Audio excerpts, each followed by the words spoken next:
Attention, small business owners and creatives. Are you looking for the perfect audience to share your brand story with? Well, the Girl Get Up podcast reaches ambitious professionals across key markets filled with decision makers in government, tech, and business, such as DC and Texas. But here's what makes this opportunity special. Our listeners span 33 countries across 6 continents. That means your brand has both national impact and global exposure. Whether you're offering productivity tools, online courses, women's empowerment products, or services that support career growth or entrepreneurship, this audience is for you. The Girl Get Up audience are filled with action takers who invest in their development and support brands that aligns with their values. And we're growing organically every week. The Girl Get Up podcast has loyal listeners and a community of dreamers and doers who are ready to discover brands like yours. Are you ready to connect with an audience that's already listening? Or visit my stand store or send me a message to explore sponsorship packages designed specifically for small businesses and creatives. The Girl Get Up podcast is the podcast where your brand meets your people. Now let's get into the episode for today.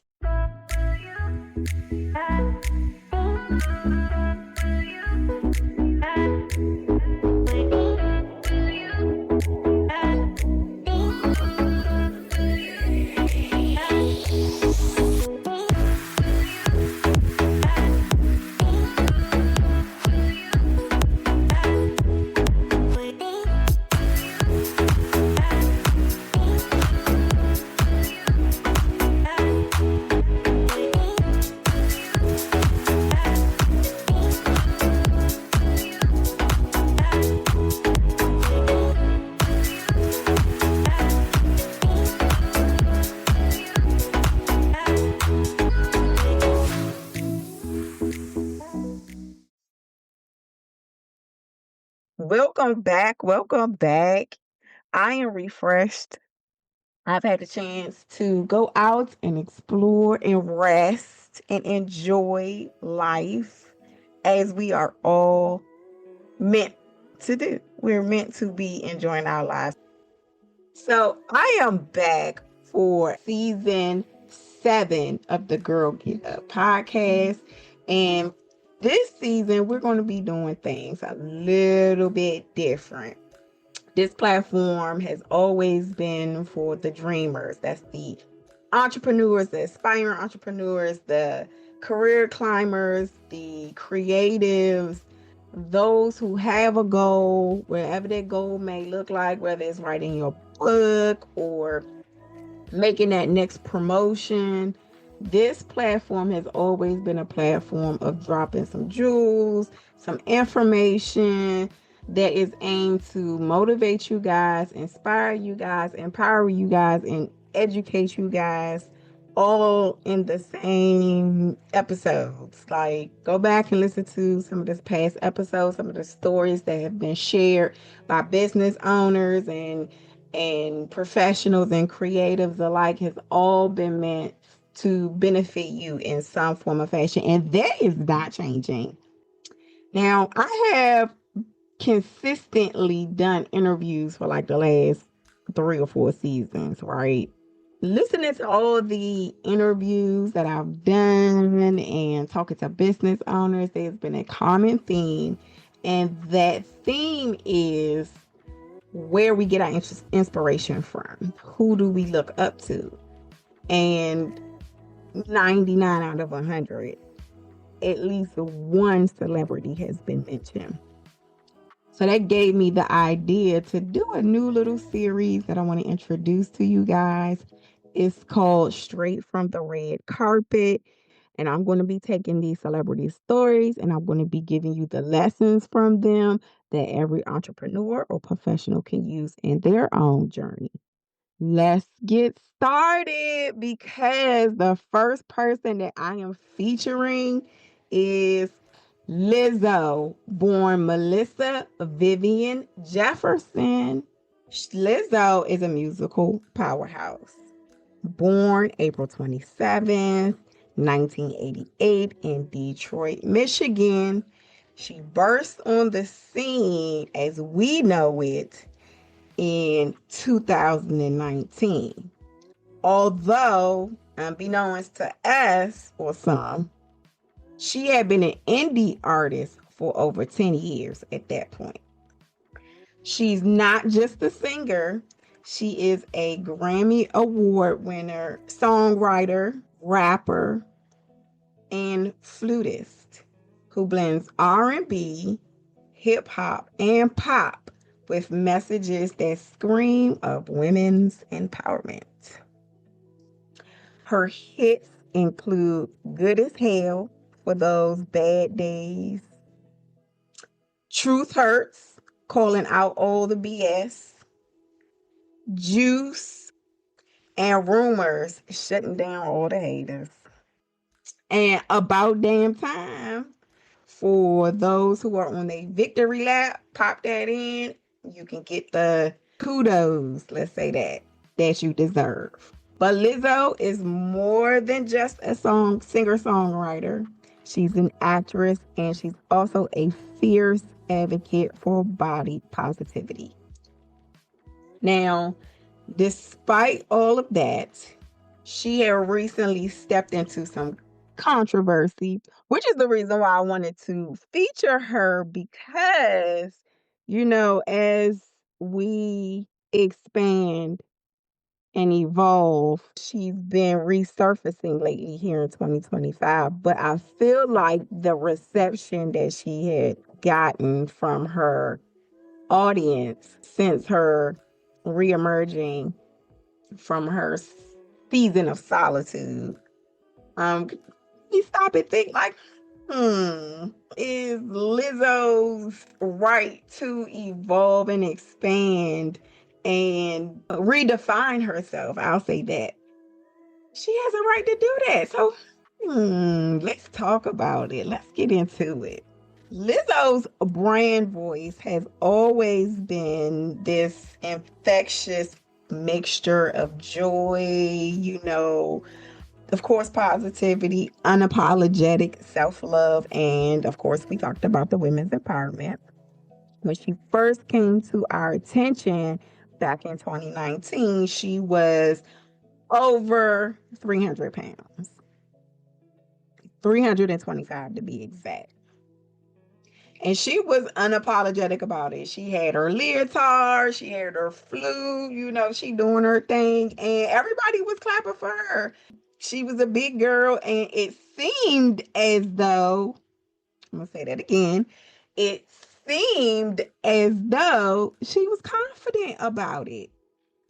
So her confidence lent to why she had such a huge following. Her target audience are young women and Black women. She kind of stepped away from the spotlight a little bit, and what led to that was she was facing a lawsuit. Of course, the lawsuit, was dismissed. But in the meantime, she's like, I don't need this. While she's going through all of that, her was getting her weight together. When she reemerged this year in 2025, she lost a lot of fans and gained a lot of criticism. By the time she came back into the public, which is this year in 2025, she had lost about 16% of her body weight. According to her, a statement she had made in People's Magazine on July 2nd, she shared that she lost the 16% of her body fat, and in nearly 2 years, focusing on workouts for mental health, not just the mirror. In a throwback TikTok post, she said, once I started working out for mental health, to have balanced mental health or endorphins, so that I don't look at myself in the mirror and feel ashamed of myself. I feel disgusted with myself. Exercise helped me shift my mind and my body. So here's where it gets spicy because we're going back to the backlash that she received. When Lizzo started sharing her transformations, her audience felt betrayed. They felt like she was doing it for the marketability, calling her a sellout, saying that she contradicting her original message of self-love for all body types. So if you talking about you loved yourself when you was over 300 pounds, why would you go and lose all the weight? Then that means that you really didn't love yourself. You was just telling us that because you wanted our money and our support. Like, if had it been me and I decided that I'm going to be listening to Lizzo's women's empowerment and I am okay with being 300 pounds, thinking you should accept me. And as long as I accept myself, everything is right in the world. And I have that mentality, and the person that I'm looking up to is Lizzo, and she lose all the weight, you leaving me behind. To now mentally process that the person that I'm looking up to done lost all the weight. So now where does that leave me? I'm not saying that is right. I'm just trying to empathize and put myself in those people's shoes. They felt betrayed. They felt like you left us here champion staying our way and loving who we are under the guise of loving who we are. Meanwhile, you went and lost all the weight. Now, who can I identify with? They also accused her of taking the easy way out of her weight loss and using Ozempic, which a lot of people, a lot of celebrities have been very public about using Ozempic, but to each his own. You can do what's comfortable for you. And I think that is the bigger message. That's the bigger message. So, what did she do to counteract her critics and her fair weather fans? First of all, she used her unique style of storytelling using her talent, which is songwriting and singing. She created the song IDGAS, which is another anthem about turning your pain into power. And she also used other rebranding strategies to counteract the negativity that she was receiving. So let's talk about some of those things. First of all, let me say this. Lizzo had a team of people. See her recent Breakfast Club interview. If you haven't watched it, I think it was really, really good. It was a really good interview. She talked about basically she had, when she first came out, she only had like a couple of people working for her. And by, after COVID and after the pandemic and coming, more into the public, she had like 80 something people working for her. So let's be clear. She had a team of people. The strategies, nonetheless, we could all use. At some point, we could take something from it. Let's talk about some of her genius moves. First of all, she shifted her language. She shifted her messaging to spotlight physical and mental health.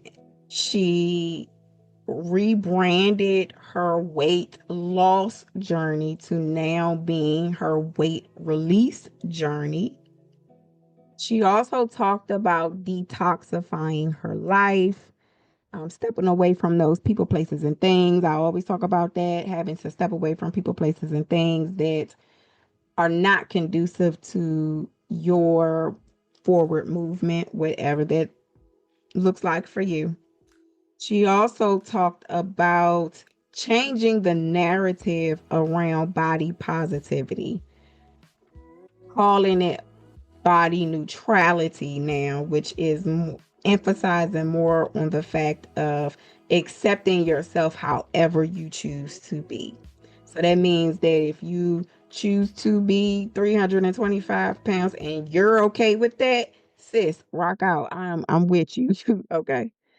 But if you choose to look in the mirror and say, you know what, I'm not happy with what I'm looking at and the person that's staring back at me, I'm going to do something about it, then sis, you got every right to do that and be confident about yourself either way. So pick it back up with her rebranding tactics. She's also become quite a wordsmith in her interviews as of late. So she has been very careful to with the words that she's choosing to say in her interviews. Again, not to offend the fans who chose not to join her weight release journey. She's also launched her shapewear line, Yitty, which is now in swim. She's including swimwear in her line. Her line is all inclusive. She has every size from extra small all the way up to 6X. I noticed in her interview she talked a lot about keeping a lot of her life private now.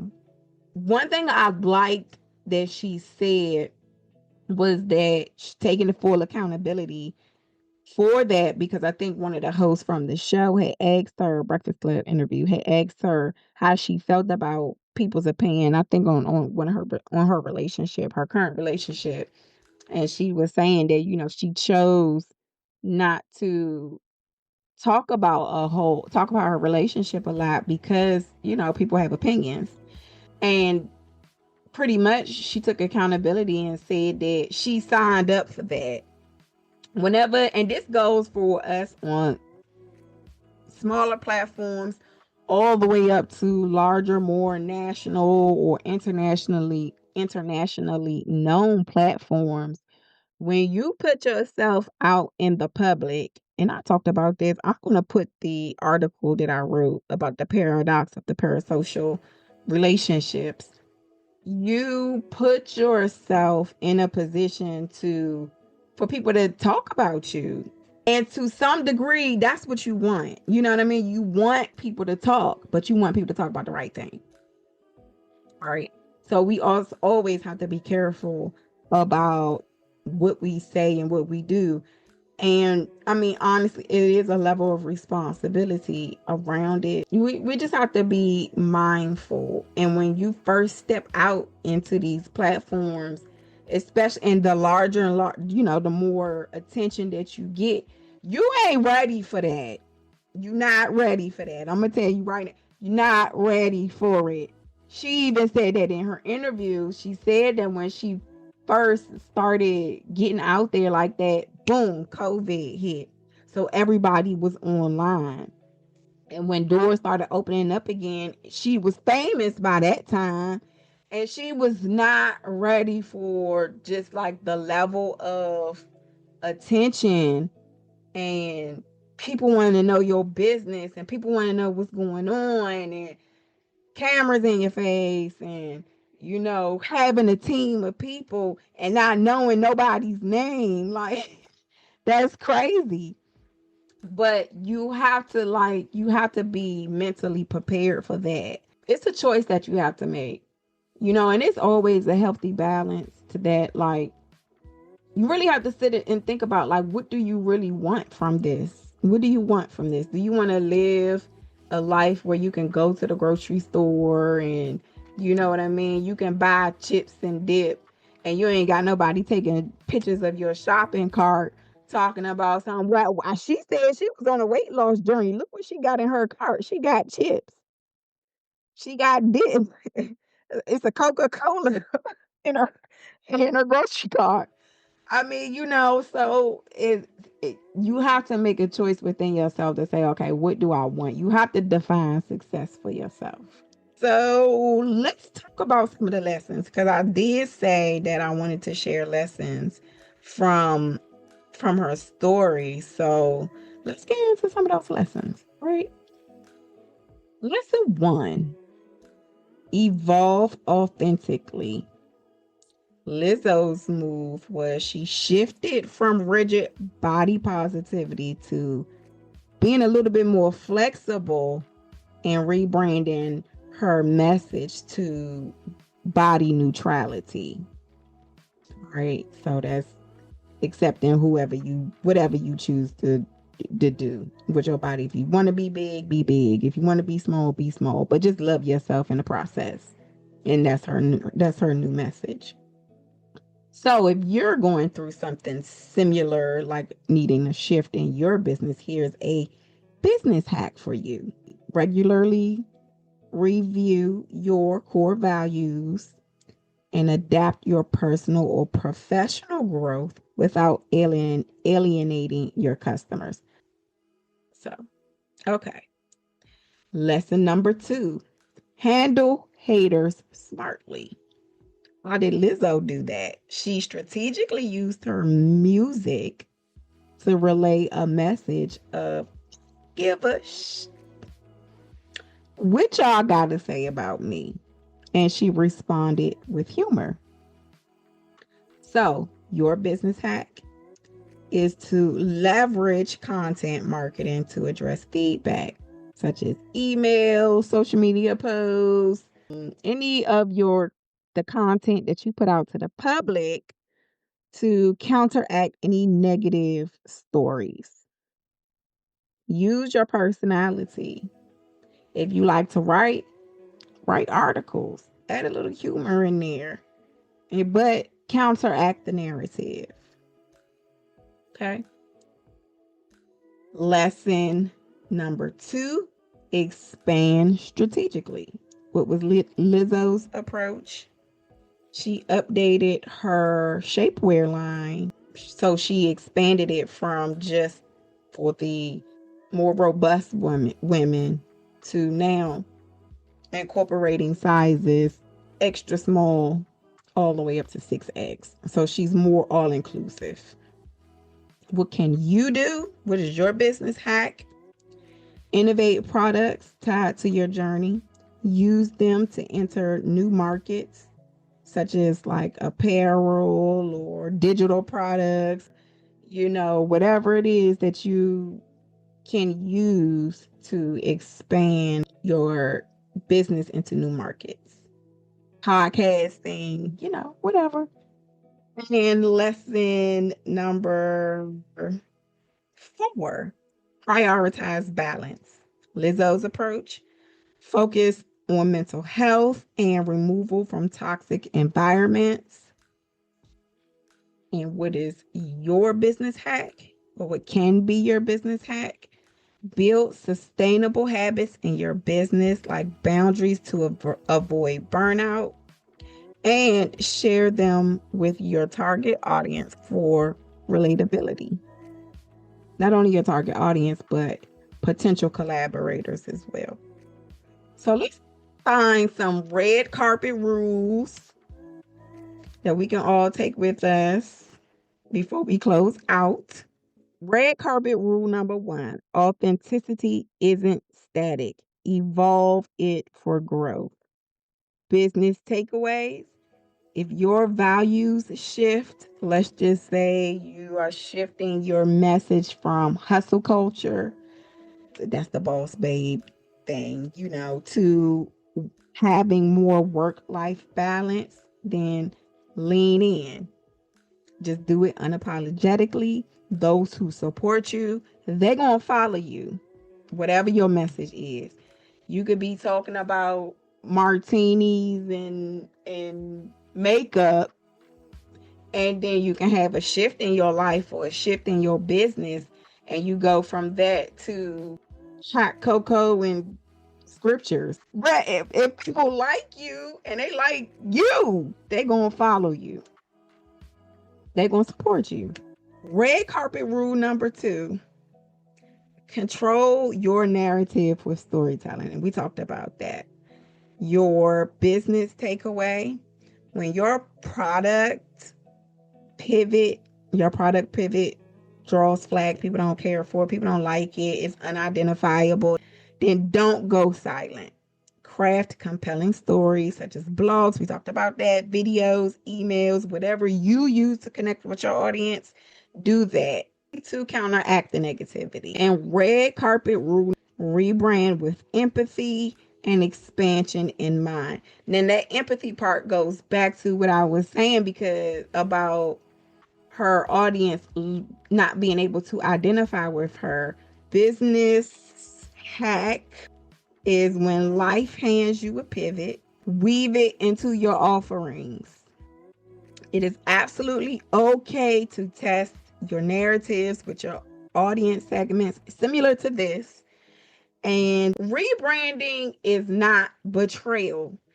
We always say it is okay to grow. And that's the truth. It's okay to grow. You do not have to stay the same person.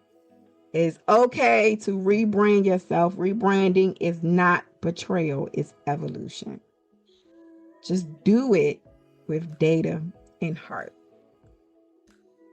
So, if you enjoyed this segment of the Girl Get Up podcast, the Straight from the Red Carpet segment, but let me know what you think in the comments. I'm excited to hear what you all think. I'm excited to hear you all's feedback. But before I let you go, I'm going to put myself in the hot seat.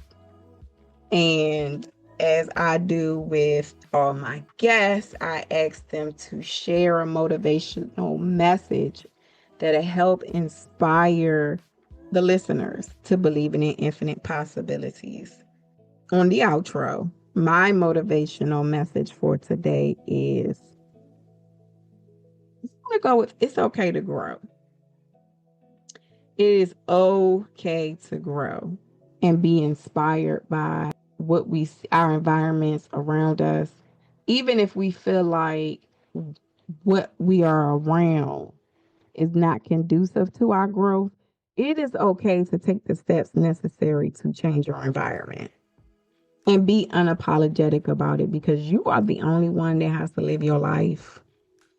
And just taking Lizzo's story as an example, you're the one that's carrying the weight of how you feel. You're the one that's carrying the results, and you're the one that carries the responsibility. Your future is calling.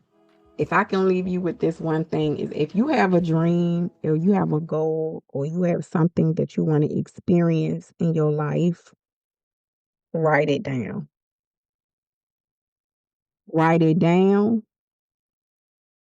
Go get your calendar. Put a time on it. Put a date on it. And get it done. So with that, I'm going to go ahead. I'm going to let you go. I'm going to see you next episode. Take care, everyone.